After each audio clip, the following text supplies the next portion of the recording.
Road కంకర్ road వేసేది బస్సులు కార్లు బండ్లు నడిచేతానికి, పట్టాలు వేసేది రైలు నడిచేతానికి, విమానాలు పైలంగా దిగేతానికి రన్వే అనేది ఒకటి ఉంటది. అట్లనే నీళ్ళల్లో పడవలు నడుస్తాయి. అట్లా కాదని ఒకదాని మీద ఇంకోటి నడిపితే తిప్పలైతది.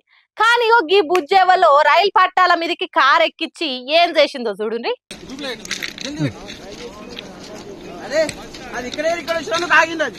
అబ్బాబ్బా, అది కారా లేకుంటే రైలు ఇంజనా? వందే భారత్ ఎక్స్ప్రెస్ కంటే రువ్వడిగా పోతున్నది. ఇట్లా పోతున్న కారును చూసిన వాళ్ళు ఒక్కసారి పరిశాన్ అయినరట. మరి కాకుంటే కామన్గా చూస్తారా? కార్ ఏంది పట్టాల మీద పట్టా పగ్గాలు లేకుంటూ ఉరుకుడేంది అనుకోరా? అందుకే ఇది కారా మాయా అని గిచ్చుకొని చూసుకునే తట్టు అయిందట కొందరికి. రంగారెడ్డి జిల్లా శంకర్పల్లి ఏరియాలో అందరు షాక్ అయ్యేటట్టు, లోకం షేక్ అయ్యేటట్టు జరిగిందట ఈ కారు కథ. అడ్డం పోయి ఆపని చెప్పిన ఇనకుంటా ఇంకింత రువ్వడి వెంచురుకుతున్నదట కారు. ఇదే స్పీడ్లో అటు నుంచి రైలు వస్తే కారు ఎన్నెన్ని తునకలు కావాలి ఏం కథ? దాంట్లో ఉన్న మనుషులు ఎంత నుజ్జు నుజ్జు కావాలి? అందుకే ముచ్చట తెలిసిన 3 నిమిషాలకి హైదరాబాద్ బెంగళూరు నడుమ నడిచే రైళ్లను ఎక్కడికక్కడ ఆపేసిండ్రట.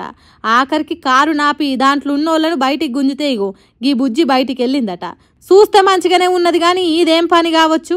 ఎవల మీద నన్న కోపం కొద్దీ రైలు కింద పడి చచ్చేతానికి పట్టాల మీద కారు నడిపిందా, లేకుంటే ఈ నడమ రీల్స్ పిచ్చితోని శృతి మించుతున్న ఆగడాల తీరేమన్నా వేసిందా?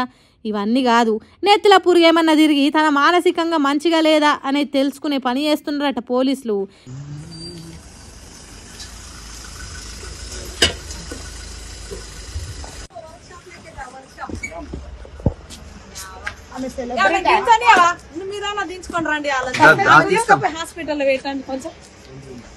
పోలీస్ జీప్ ఎక్కించుకొని చక్కగా దవాఖానకు తీసుకొని పోయిండ్రు పోలీసులు.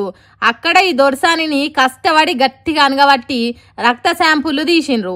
ఏమన్నా మత్తు మందులు తీసుకొని ఇట్లా చేసిందా అనేది తెలుసుకునే పని చేస్తారట ఆ రక్తాన్ని పరీక్ష బట్టి. ఆ ముచ్చటట్లుంటే రైళ్ల పట్టాల మీద కార్ రేస్ చేసిన ఈమె ఓ సాఫ్ట్వేర్ కంపెనీలో పనిచేస్తుందట. ఈ నడమని ఈమె తీరు మంచిగా లేకనో మరెందుకో తెలియదు కానీ జాబ్ల నుంచి తీసేసిండ్రట. ఈ దొరసాని నిర్వాకం చేయబట్టి గంటల కొద్ది రైళ్లు ఎక్కడికి అక్కడ ఆగినాయట. ఇటు పోలీసులు అటు రైళ్ల శాఖోళ్ళు నడుమిట్లుండి కార్ రేసును చూసిన పబ్లిక్ పరిశాన్ చేసింది. రోజులు గడిచే కొద్దీ మనుషులు గిట్ల తయారైతున్నారు. ఏందో ఏమో పోన్రి, చదువుకోకముందు కాకరకాయ అన్నోడు చదువుకున్నాక కీకరకాయ అన్నట్టుంది ఏ వారము. టెక్నాలజీ పెరిగి మనిషి మేధస్సు పెరుగుతున్నా కొద్దీ గిసొంటి పనులు జరుగుడే మంచిగా లేదంటారు పబ్లిక్. ఏరోప్లేన్లకు ఎమోషన్లు ఉన్నాయా ఏంది? ఒక్కటి ఊలిపోతే అన్ని సతాయిస్తున్నాయి. మొన్ననే చెప్పుకున్నాం కదా, ఒకదానికి ఒకటి మాట్లాడుకుని ఖరాబ్ అయినట్టు చేస్తున్నాయి అని.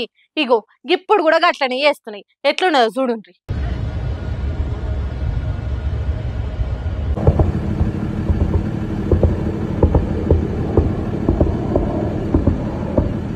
ఏందో ఏమో ఈ విమానాలు చేయబట్టి గాలి మోటార్లు ఎక్కుదామంటేనే గుండెల మంటలు పుడుతున్నాయి.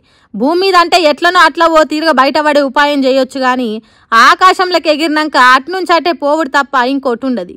అందుకే ఓ దేశం నుంచి ఇంకో దేశానికి ప్రయాణం చేసేదానికి గాలి మోటార్లు కాకుండా ఇంకేదన్నా సాధనం ఉంటే మంచిగా ఉండని అనుకునే కాడికి వచ్చింది ఏ వారం. చూసిండ్రా విమానం ఆకాశంలోకి ఎగిరినాక ఆ మంటలు ఎట్లొస్తున్నాయో అది చూసి లోపటున్నోళ్లకు ఎట్లుంటది? కపాలం పలిగినంత కథ అవుతుంది. అదే ఆఖరి శ్వాస అన్నంత భయం కలుగుతుంది.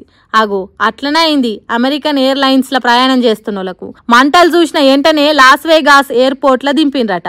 అప్పుడు గాని అమ్మయ్య బతికిపోయినాం రా అని గట్టిగా గాలి పీల్చుకున్నారట. అక్కడ అట్లుంటే మన దేశంలో చూడుండ్రు ఏమైందో.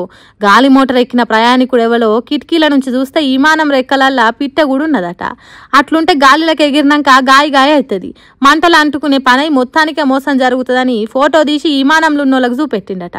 దాన్ని విమానం నడుపుతున్న వాళ్ళకి చూపెడితే మంచి పని చేసిండ్రు, ఆ గూడు తీసేయాల్సిందే అనిగో గిట్ల పనోళ్లను పిలిచి క్లియర్ చేయించిండ్రు. అందుకే విమానం 3 గంటలు ఆలస్యంగా బయలుదేరిందట. 3 గంటలు కాదు 3 రోజులు ఆలస్యమైన మంచిదే కానీ విమానం మంచి కండిషన్లు ఉన్నాకనే ప్రయాణం మొదలు పెట్టాలని అంటున్నారట విమానాలు ఎక్కేటోళ్ళు. ఏందో ఏమో ఈ గాలి మోటార్లు సతాయించుడు ఎప్పుడు ఏం జరుగుతుందో తెలియకుండా చేస్తున్నాయని అంటుర్రు.